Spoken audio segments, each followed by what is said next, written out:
आप हैरान हो जाएंगे कि वहाँ के जो रेडी वाला यहाँ पर नजर आ रहा होगा आपको, उस तरह के रेडी वाले सर क्यूआर स्कैनर रखा हुआ उन्होंने। आपने पेमेंट करनी मोबाइल के जरिए, आपने उनको पेमेंट करना। जर्मनी का मिनिस्टर आया वहां पर, ऑनलाइन सब्जी रेडी खरीद रहे, रेडी से सामान खरीद कर, तो सर वो यूपीआई के जरिए पेमेंट कर रहा। और जर्मनी वाला हैरान रह गया कि यार हम इतने एडवांस है लेकिन हमारे पास ये सिस्टम नहीं है जो कि आपने बना दिया। वो है road show, Modi Macron road show Jaipur के अंदर। ये बहुत इंपॉर्टेंट डेवलपमेंट है। मैं इसको क्यों समझता हूँ, देखिए एक साउथ एशियन कंट्री के अंदर फर्स्ट वर्ल्ड के प्रेसिडेंट का सड़कों पे इस तरह घूमना with a lot of crowd, that has a lot of meanings. इसके बड़े मीनिंग्स हैं, ये कोई आम चीज़ नहीं है। कि शायद पाकिस्तान में इलेक्शन आ रहे हैं, नवाज शरीफ साहब जो हैं अपनी स्पीचेस में बार बार वो सराहते रहे हैं भारत की फॉरेन पॉलिसी को, और पाकिस्तान का हर सियासी लीडर जो है वो इंडिया की, भारत की तारीफ करता है, फॉरेन पॉलिसी की, इंडिपेंडेंट फॉरेन पॉलिसी। वो दुनिया को लीड कर रहे हैं, बड़े से बड़े सीईओ कंपनी का सीईओ इंडियन है। भाईजान ये देखें ना, ये तभी मुमकिन है कि जब आप अपने लोगों को जो है अकोमोडेट करें या फैसिलिटेट करें। जो रेडी वाला है उसको आप कह रहे हैं कि ये वो बहुत आगे निकल चुके हैं। लिक्विड पेमेंट पे तो वो अब इंतजार नहीं कर रहे, लिक्विड पेमेंट से आगे निकल रहे हैं, डिजिटलाइज पेमेंट्स पे आ गए हैं।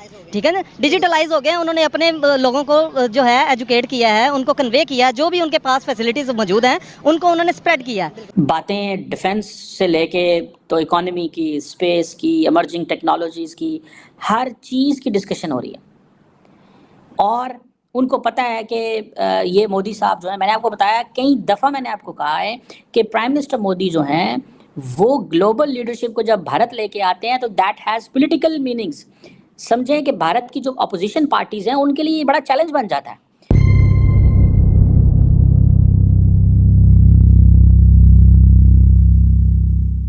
नमस्कार दोस्तों, फ्रांस के राष्ट्रपति इमैनुअल मैक्रोन 2 दिवसीय भारत दौरे पर आए हैं। भारत ने उन्हें गणतंत्र दिवस पर मुख्य अतिथि के रूप में न्योता दिया था। दोनों ने आज जयपुर में रोड शो किया।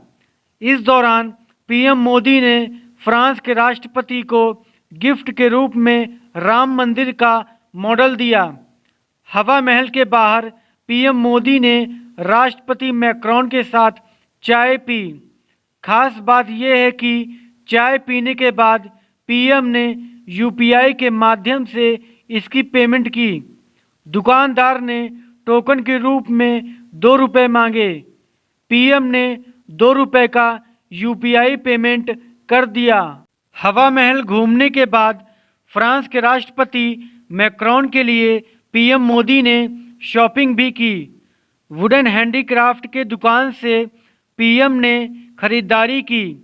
पीएम मोदी और मैक्रोन ने हवा महल के पास हैंडीक्राफ्ट के कुछ आइटम देखे। पीएम को ब्लू पोटली की प्लेट पसंद आई।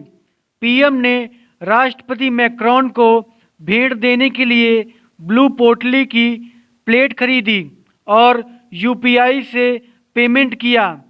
इसी दौरान पीएम मोदी ने फ्रांस के राष्ट्रपति को अयोध्या राम मंदिर का एक मॉडल भी बतौर गिफ्ट में दिया। पाकिस्तान का हर सियासी लीडर जो है वो इंडिया की, भारत की तारीफ करता है, फॉरेन पॉलिसी की, इंडिपेंडेंट फॉरेन पॉलिसी की। और फिर बिलखसूस अगर देखा जाए तो मोदी साहब का जो दौरा था पिछली दफा वो नवाज शरीफ साहब के घर में था। अब वो जब लंदन से आए तो मेरे जैसे लोगों की स्पेकुलेशंस थी ऐसी। और उसके बाद पिछले जो हमारे आर्मी चीफ थे बाजवा साहब, बाजवा डॉक्ट्राइन के हिसाब से भी यही था कि पाकिस्तान भारत के रिलेशनशिप बेहतर होने चाहिए और ज्यादातर तवज्जो हम दूसरे बॉर्डर्स पे दें जहां से दहशतगर्दी आ रही है। तो मैं ये असेस कर रहा था कि मे भी दोनों ममालिक एक दूसरे के साथ तेजी से आगे फ्यूचर में आएंगे right after the elections. Nawaz Sharif साहब और मोदी साहब तो पहले भी खैर कर चुके हैं ट्राई हैं, लेकिन 2 वाकयात अभी रिसेंट हुए, 3 वाकयात जिनके डार्ट्स अगर जोड़े तो वो फिर उसमें नेगेटिव रिजल्ट निकलता है।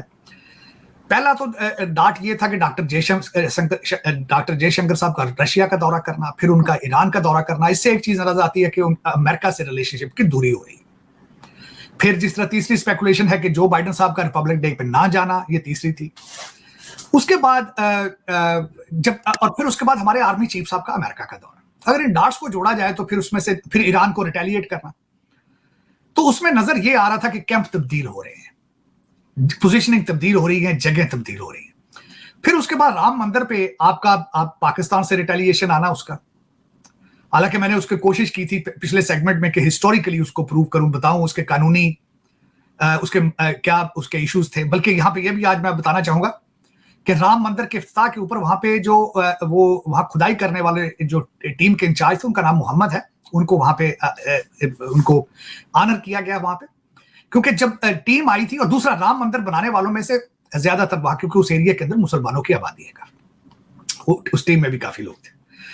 तो जब नीचे से खुदाई करने वाले मुसलमान थे, खुदाई करके जब उन्होंने निकाला कि यहाँ पे वाकई ही राम का जन्मभूमि है और 1528 में आके बाबर साहब ने ये किया है, तो उसके बाद अगर उन लोग उस पर चेंजेस आ रही हैं तो उस पे एतराज को फिर उन्होंने मस्जिद की जगह भी साथ अकोमोडेट किया है। और कोर्ट का फैसला है, 90,000 डॉक्यूमेंट्स को 8 लैंग्वेजेस में ट्रांसलेट करके पढ़ा गया है इसको। तो अभी भी आपको एतराजात हैं इसके ऊपर। और मस्जिद जो सुना है बनाई जाएगी, वो एशिया की सबसे बड़ी मस्जिद बनाई जाएगी, सऊदी अरेबिया उसमें फंड देगा।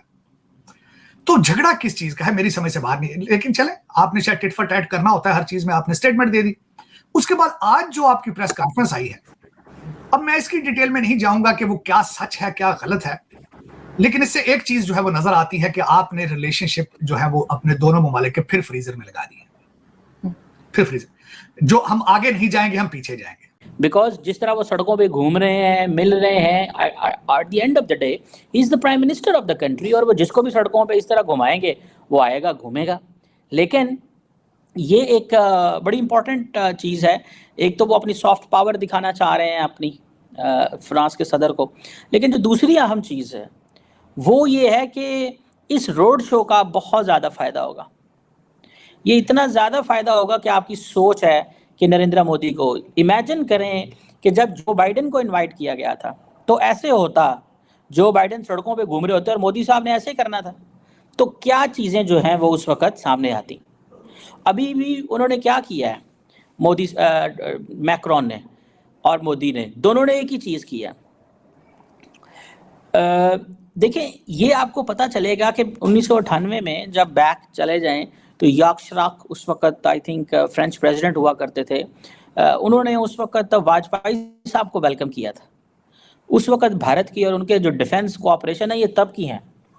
और फ्रांस जो है वो बड़ी अहमियत देता है whatever position India takes internationally, particularly in terms of defence, security, इन चीज़ों में। फॉर एग्जाम्पल, नरेंद्र मोदी जो हैं, उन्होंने